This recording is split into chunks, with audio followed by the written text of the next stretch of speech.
अस्सलाम वालेकुम students, welcome.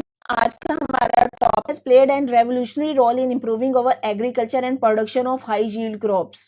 फसलों की पैदावार बढ़ाने में बायोटेक्नोलॉजी ने बहुत ज़्यादा अपना रोल प्ले किया है। बायोटेक्नोलॉजी से पहले कुछ केमिकल्स जैसे कि हर्बिसाइड्स या पेस्टिसाइड्स यूज किए जाते थे। अब हर्बिसाइड क्या है? हर्ब्स किलिंग या वीड किलिंग केमिकल्स हैं। हर्ब्स कहते हैं छोटी छोटी जड़ी बूटियां को, तो उनको खत्म करने के लिए जो केमिकल्स हैं उनको हम बोल रहे हैं हर्बिसाइड्स। और दूसरा यहाँ पे हमने कहा है पेस्टिसाइड्स। पेस्टिसाइड निकला है पेस्ट। पेस्ट कहते हैं छोटे कीड़ों को, छोटे हिशरात को जो कि आके फसलों को खराब कर देते हैं। तो पेस्टिसाइड से मुराद वो केमिकल्स हैं जो इन इंसेक्ट्स को खत्म कर देते हैं। लेकिन हर्बिसाइड्स और पेस्टिसाइड यूज करने का फसलों को भी नुकसान हो रहा था। तो साइंटिस्ट ने एक ऐसा तरीका यूज किया, बायोटेक्नोलॉजी यूज किया कि जिसमें प्लांट्स के अंदर उसकी रेजिस्टेंस को बढ़ाया जाए। पेस्ट रेजिस्टेंट जीन उसमें इंट्रोड्यूस करवाई, जिसकी वजह से प्लांट की इम्यूनिटी स्ट्रॉन्ग होगी और अगर कोई पेस्ट उनके ऊपर अटैक करता है तो वो प्लांट्स को डिस्ट्रॉय नहीं कर सकता। अब कौन सी क्रॉप हैं जो इस तरीके से हासिल की जा रही है, जिनकी बेहतर पैदावार हासिल की जा रही है? उसमें मेज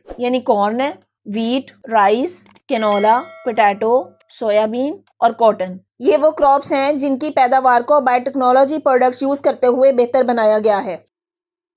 अब यहाँ पे एक और बात की गई है कि वो पौधे जो किसी खुश्क साली में या ऐसी जमीन जहाँ पे ज्यादा साल्ट हो वहां पे अगर उगते हैं तो वो उनके अंदर कोई ऐसी करेक्टरिस्टिक हो कि उस एनवायरनमेंट में वो इजीली उग सकें या इजीली ग्रो कर सकें। तो बायोटेक्नोलॉजी से वो ऐसी जीन्स ढूंढ रहे हैं जिसकी वजह से वो ऑर्गेनिजम्स या वो प्लांट्स इस शदीद एनवायरनमेंट को टॉलरेट कर सके, मींस बर्दाश्त कर सकें। कितनी एक्सट्रीम कंडीशन, कौन सी एक्सट्रीम कंडीशन है? जिसमें ड्रॉट यानी खुश्कसाली हो सकती है और जो जमीन के ऊपर एक्सेसिव साल्ट है। इसके अलावा एक और प्रोडक्ट जो बनाई गई है कि scientist in some universities have introduce a gene to raise iron content in the rice and wheat. Rice and wheat सबसे ज्यादा खाई जाने वाली प्रोडक्ट्स हैं, तो इनके अंदर आयरन कंटेंट को इंक्रीज किया गया है। तो इसकी वजह से क्या होगा कि आयरन डेफिशिएंसी को ओवरकम किया जा सकेगा या उसको खत्म किया जा सकेगा। In Pakistan many biotech crops such as wheat, rice, potato have been developed. अब यहाँ पे एक इंटरेस्टिंग इन्फॉर्मेशन आपके लिए दी गई है। In poor countries of South Asia where the rice is the main food of the rural population, deficiency of vitamin A is the common problem. कि साउथ एशिया के कुछ ऐसे लोग जहाँ पे उनकी चावल बहुत ज्यादा खुराक है लेकिन उनमें विटामिन ए की डेफिशिएंसी होती है, तो उस डेफिशिएंसी की वजह से ये ब्लाइंडनेस हो सकती है या उनका इम्यून सिस्टम बहुत कमजोर हो सकता है, स्पेशली चिल्ड्रंस में।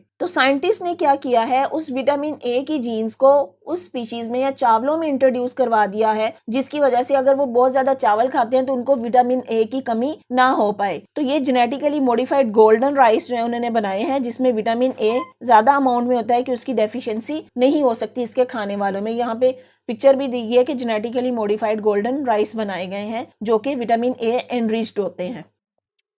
अब दूसरा इसका एप्लीकेशन जो किया गया है वो फूड प्रोडक्शन एंड प्रिजर्वेशन में है कि किस तरीके से फूड की पैदावार को बढ़ाया गया है और उसको प्रिजर्व किया गया है। मींस प्रिजर्व करने का मतलब हुआ कि काफी अरसे तक लॉन्ग यूज के लिए उसको यूज कर सकते हैं। Use of better quality gene in animal is producing high yield of milk and meat. जैसे ज्यादा दूध देने वाली गायें जो है उसके अंदर कोई जीन ऐसी इंट्रोड्यूस करवा दी गई है कि उसके दूध की पैदावार को बढ़ा दिया गया है। इसी तरह मीट की प्रोडक्शन को भी इंक्रीज किया गया है। और प्रिजर्वेशन से मुराद कि उसके अंदर कुछ ऐसे इंग्रेडिएंट्स ऐड कर दिए जाते हैं कि जिससे खुराक जो है वो ज्यादा अरसे के लिए प्रिजर्व या स्टोर कर सकते हैं, उसको ज्यादा अरसे के लिए महफूज रख सकते हैं। Production of better quality fruits and vegetable and increasing their shelf life are also due to use biotechnological technique. तो बायोटेक्नोलॉजिकल टेक्निक यूज करते हुए फ्रूट्स और वेजिटेबल की पैदावार को भी बढ़ाया गया है और इसके अलावा इनके अंदर इनकी क्वालिटी को भी बेहतर किया गया है। अब यहाँ पे एक आपको इंफॉर्मेशन दी गई है कि vitamin B12 widely use as an additive food and in some medicines is produced in high yielding cultures of bacteria. Bacteria की कल्चर में विटामिन B12 जो है वो उसकी बहुत ज्यादा गेन किया जा रहा है।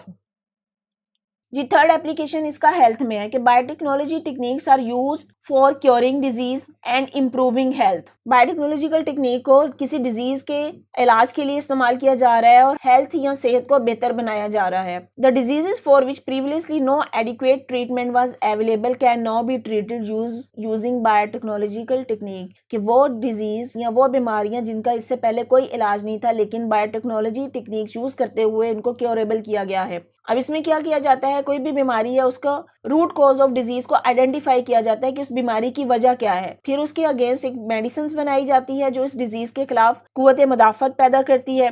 या करेक्शन ऑफ जेनेटिक डिफेक्ट, अगर किसी को कोई जेनेटिक डिफेक्ट है या जेनेटिक वेरिएशन की वजह से उसमें कोई डिफेक्ट्स आ रहे हैं तो उसकी करेक्शन की जाती है। तो ये टेक्नोलॉजी ने सेहत को बेहतर बनाने के लिए बहुत ज्यादा अपना किरदार अदा किया है। अब यहाँ पे कुछ बायोटेक्नोलॉजिकल प्रोडक्ट जो पाकिस्तान में यूज हो रही है वो बताई गई है। नंबर 1 इंसुलिन, जिसकी हम डिटेल भी पढ़ चुके हैं। इंसुलिन क्या है कि useful for the diabetic patients के लिए बहुत ज्यादा हेल्पफुल है। देन वैक्सीन्स आती हैं, use against the many infectious diseases. Then growth hormone के useful for the stimulating growth को बढ़ाने के लिए यूज किए जा रहे हैं। बीटा एंड्रोफिन है, पेन किलर ड्रग है, और इंटरफेरोन्स है, एंटीवायरल प्रोटीन्स है। अब यहाँ पे ये जो कुछ प्रोडक्ट्स के नाम दिए गए हैं ये आपको शॉर्ट क्वेश्चन में भी पूछा जा सकता है या एमसीक्यूज में भी पूछा जा सकता है कि कौन सी प्रोडक्ट है और उसका आगे से फंक्शन क्या है। तो ये आपने इनके नाम और इनके फंक्शन याद रखने हैं।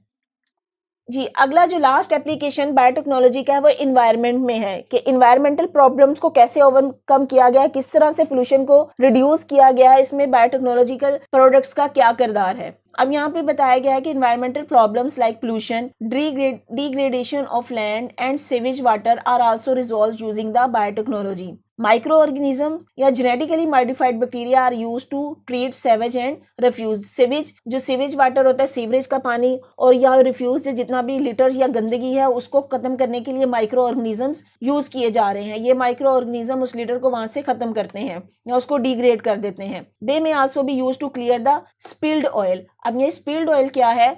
कोई भी ट्रांसपोर्ट जिसका ऑयल निकल जाता है, चाहे वो उसका रोड पे लीक हो या कोई बहरी जहाज या कश्तियां वगैरह जैसा समंदर में चलती हैं, तो उनका ऑयल वो पानी के ऊपर जो आ जाता है, तो उसको क्लियर करने के लिए ये माइक्रो ऑर्गेनिज्म या जेनेटिकली मॉडिफाइड बैक्टीरिया जो है वो यूज किए जा रहे हैं। वो उसको वहां से डिग्रेड कर देते हैं, खत्म कर देते हैं। फिर कुछ माइक्रोब्स हैं जिनको यूज किया जा रहा है बायोपेस्टिसाइड्स के तौर पे या बायो फर्टिलाइजर्स के तौर पे या बायोसेंसर्स के तौर पे।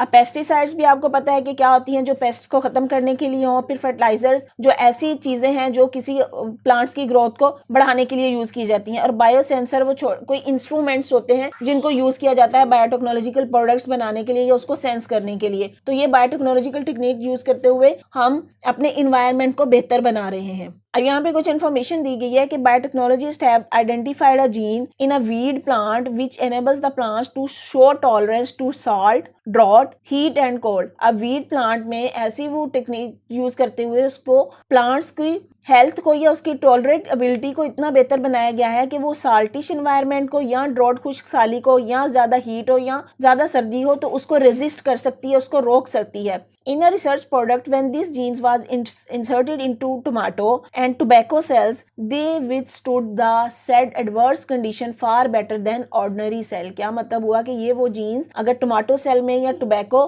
सेल में इंट्रोड्यूस की गई तो इसके अंदर बेहतर कंडीशन में किसी और उस एनवायरनमेंट को रेजिस्ट कर सकती थी बजाय उसके ऑर्डिनरी सेल, मतलब वो सेल कि जिसमें ये जीन इंट्रोड्यूस नहीं करवाई गई थी। If this preliminary result proves successful in large trails, then these genes can help in producing crops which can better withstand the unfavorable condition। अब ये unfavorable condition मतलब वही कि saltish environment हो, drought हो, heat हो या cold हो। तो अगर ये जीन जो है वो बाकी और भी फसलों की पैदावार में कामयाब होगी तो इस तरीके से हम अपने प्लांट्स को इतना मजबूत या इतना बेहतर बना लेंगे कि वो इस अनफेवरेबल कंडीशंस को विदस्टैंड कर सकें। यहाँ पे कुछ जो है पाकिस्तान के इंस्टीट्यूट्स का बताया गया है कि जहाँ पे जेनेटिक इंजीनियरिंग पे काम हो रहा है। कौन से हैं यहाँ पे? नेशनल इंस्टीट्यूट ऑफ बायोटेक्नोलॉजी है, जेनेटिक इंजीनियरिंग है, NIBGE है, फैसलाबाद में है। फिर national centre of excellence in molecular biology CEMB university of Punjab Lahore में है। सेंटर फॉर एडवांस स्टडीज है CAS है, यूनिवर्सिटी ऑफ एग्रीकल्चर फैसलाबाद में है। Nuclear institute for agriculture and biology जिसको NIA भी कहा जाता है, ये भी फैसलाबाद में। And Pakistan council of scientific and industrial research PCSIR Islamabad में। तो ये वो सारे ऑर्गेनाइजेशंस हैं, ये वो सारे इदारे हैं कि जहाँ पे जेनेटिक इंजीनियरिंग पे काम हो रहा है। जी स्टूडेंट्स, अगर आपको मेरा लेक्चर समझ आया है तो अपने फ्रेंड्स के साथ शेयर करें, मेरी वीडियो को लाइक करें और चैनल को सब्सक्राइब करें। बेल आइकन को क्लिक कर दें ताकि आने वाली हर वीडियो सबसे पहले आपको मिल जाए। और अगर आपने कोई क्वेश्चन करना है तो कमेंट बॉक्स में मुझे कमेंट कर सकते हैं। Thank you.